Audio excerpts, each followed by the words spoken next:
I go to the telecommunication companies, the phone companies. Let's single out AT&T, and I say, look, I know you're busy, but I want to see a copy of the phone records of a sitting United States senator. They're not going to just give them to me, are they? No, Senator, of course not. In fact, they're probably going to ask me what planet I just parachuted in from, aren't they? Yes, Senator. They're going to tell me to come back with a subpoena, aren't they? Yes, Senator. Washington is melting down tonight, and Senator John Kennedy just put the Department of Justice on the hot seat with a breakdown so sharp, so sarcastic, and so brutally honest that even Pam Bondi couldn't help but appreciate every second of it. When sitting United States senators are having their phone records pulled, someone better start answering questions, and fast. General, welcome. Let's suppose that I'm appointed special counsel at the Department of Justice, and I go to the telecommunication companies, the phone companies. Let's single out AT&T, and I say, look, I know you're busy, but I want to see a copy of the phone records of a sitting United States senator. They're not going to just give them to me, are they? No, Senator, of course not. In fact, they're probably going to ask me what planet I just parachuted in from, aren't they? Yes, Senator. They're going to tell me to come back with a subpoena, aren't they? Yes, Senator. Okay. What do I have to show in that subpoena to get those phone records of a sitting? Did I mention it was a sitting United States senator? I can't remember. What do I have to show to get the phone records of a sitting United States senator? Yes, Senator, there were actually 8 sitting United States senators. Yeah, I heard that. And you would have to have cause. I'm sorry, what do I have to show? You would have to have cause to get the Good subpoena. cause or probable cause? Probable cause. Okay. Probable cause, or if it's a subpoena duces tecum, good cause, to show what? You would need good cause for a subpoena duces tecum, and what you would have to show is that you believed a crime had been committed, or there was a possibility of a crime, or that could lead to other crimes. We frequently, in criminal enterprises, subpoena cell phones. By the sitting United States senator? Senator, they would have to have believed you were part of a criminal conspiracy, is my understanding. Would a judge have to sign off on it? On the subpoena? Yes, Senator. Well, for a subpoena duces tecum, Jack Smith probably took it straight to the judge. Now, the phone companies, particularly their general counsel, if they're worried about civil liability, even with a subpoena to get the phone records of a sitting United States senator. Did I mention it was a sitting United States senator? Yes, Senator. The general counsel for that phone company, let's say AT&T, they have the right to seek to quash that subpoena, don't they? Phone companies frequently do that. Yeah. And a smart general counsel for that phone company is going to call the sitting United States senator and say, would you like to weigh in on this? Would you like me to quash the subpoena? We're talking about invading someone's privacy here by a sitting United States senator. Could the general counsel for the phone company do that? Well, Senator, if they believe that a crime could have been committed, they could not tip off the person who committed the crime. Again, I can't comment on details of this particular case. I'm just asking you theoretically. I've never seen you commit a crime, Senator Kennedy. But let's suppose, okay, they didn't want to tip off the sitting United States senator. But the phone company and the general counsel for the phone company, or companies, if there were more than one involved, could say, you know, this is serious as an aneurysm. This is serious as 4 heart attacks and a stroke. This is a sitting United States senator. So general counsel would likely advise the CEO, well, you need to file a motion to quash. The telephone companies could have contested those subpoenas, could they not? Hypothetically, yes, I can't talk about the facts of this particular case. We're talking hypothetical. Senator, subpoenas are issued all the time through phone companies working with the general counsel. But they can file a motion to quash. They could, yes. Yeah. In any case.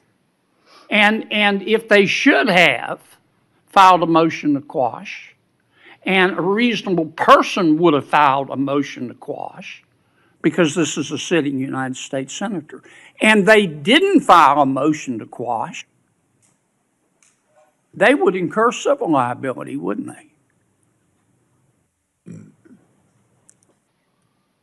Senator, typically phone companies follow a subpoena from a United States attorney. I know they do, but they don't have to. They could challenge it, Senator. Yeah. And if they don't challenge it, they better have a damn good reason. Right? Right? Senator, I can't talk about the facts of this particular This is just case. a hypothetical. In general, hypothetically, Senator, maybe they didn't recognize any of the names of the 8 sitting United States senators. Hypothetically. That was a joke. Or maybe they should have gone to Amazon and buy some testicles online. Instead of just saying, sure, I'll just show you the phone records of a sitting United States senator on the basis of an administrative subpoena. Now, do you have copies of the subpoena applications for Yes, these Senator, 8 Senator, I can't discuss anything regarding this You can't case even with tell me you. if you have copies? I can't discuss any of this. All right, with when are I'm you sorry. going to, General, when are you going to be able to discuss it? I can't discuss whether there is or is not a pending investigation, I understand, Senator. This but was let's just assume brought to light if by there is a Director pending Patel. investigation, I don't want this to get swept under the rug, okay? Because I think you're going to get pushback from all quarters. I think the telecommunication companies are going to be all over you like a bad rash because they've got liability here for just turning over these records when they knew what was going on. I think some FBI agents may have some liability here. I think a special counsel might have some liability here. If I were your special counsel and you had appointed me and I wanted to get the records of a sitting United States senator, is that something you would expect me to tell you as Attorney General of the United States? They better have. Yeah. And Do we know in this instance of the 8 sitting United States senators if they told Attorney General Garland? Senator, I just learned about this very recently, as did Director Patel, and we cannot discuss the details. I don't know many of the details. Well, maybe we ought to get Attorney General Garland here. Do you know if the special counsel told FBI Director Wray? Is that something? Let me put it another way. If I were your special counsel and you were the director of the FBI and I'm trying to get the phone records of a sitting United States senator, did I mention it was a sitting United States senator? Is that something that you would expect me to tell you as director of the FBI? In general, I would believe the FBI would help execute the subpoenas. Yeah. To the businesses. Okay, I want to switch to another subject in the 12 minutes that I have left, since everybody else got to go over. I've got to ask you about this, General. Secretary Howard Lutnick on October 1 gave an interview to the New York Post about Mr. Epstein. And he described Mr. Epstein as, quote, the greatest blackmailer ever, close quote. Have you reviewed that transcript of that interview? I have not reviewed the transcript, but I saw the clip of it. Okay. It appears that Secretary Lutnick was Mr. Epstein's next door neighbor. In fact, their townhomes shared a wall. And the reporter that was talking to Mr. Lutnick, she asked how other prominent men could have been associated with Epstein when Mr. Lutnick could immediately sense that he was a, quote, pervert. And then Secretary Lutnick said, or rather the reporter said, did they see it and ignore it? Do you remember that from the interview? I do. All right, folks. Welcome back to the channel. Before we get into this absolute bombshell, make sure you like and subscribe so you never miss a breakdown of what's really happening inside Washington. If you think government power is being abused, if you think the truth matters, this is the place to be. Now let's get into it. Senator John Kennedy just delivered one of the most brutal takedowns we've seen all year, and Pam Bondi was clearly enjoying every minute of it. Kennedy did what every American with a spine has wanted someone to do for weeks. Demand answers about who in the Department of Justice thought it was appropriate to go digging through the phone records of sitting United States senators. And Kennedy didn't just ask questions. He dismantled the entire logic behind this operation.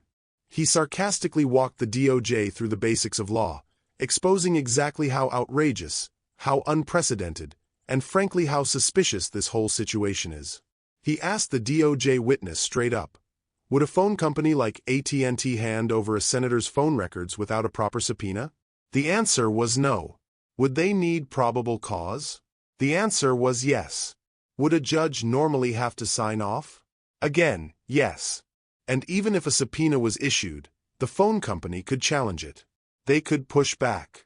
They could say no. But here's the kicker. Multiple sitting United States senators reportedly had their records pulled anyway. And the phone companies didn't challenge it. They didn't hesitate. They just rolled over. Kennedy made it crystal clear that if they did that without proper cause, without proper procedure, there is massive civil liability on the table. That's why this isn't just a political scandal. This is a constitutional crisis. We're talking about surveillance of elected officials. We're talking about agencies with extraordinary power behaving like they don't answer to anyone. That's not America. That's something else entirely. And Kennedy went further. He pressed whether Attorney General Merrick Garland even knew about this, whether FBI Director Wray was told, whether the special counsel bypassed them. And what did the DOJ witness say? She couldn't talk about it. She couldn't answer anything. She suddenly learned about this recently. No transparency. No accountability. Let me tell you something as a right-wing patriot. When the government refuses to answer basic questions about spying on senators, that's not normal. That's not acceptable. And that's not something we let slide. Then Kennedy switched gears to Jeffrey Epstein and the explosive comments made by Commerce Secretary Howard Lutnick. Lutnick said Epstein was the biggest blackmailer in modern history. He said massages were videotaped. He said powerful men didn't ignore Epstein's crimes. They participated. And what did the DOJ say? They never interviewed Lutnick. They never asked him a single question. So on one hand, they'll pull a senator's phone records without blinking. On the other, they ignore direct testimony about one of the biggest blackmail operations in American history. That tells you everything you need to know about priorities inside the Department of Justice. This is why Senator Kennedy's questioning matters. This is why Pam Bondi's reaction matters. Because someone is finally putting the pieces together and forcing the people in power to confront what they've been avoiding. We need answers. We need accountability. And most importantly, we need public servants who serve the country. Not the political class, not the bureaucracy, and not their own ambitions. If you want more breakdowns like this, hit that like button, subscribe, and share this video. America needs the truth right now more than ever. Let me know in the comments what you think. Is this just incompetence, or is this deliberate political targeting? I'll see you on the next one.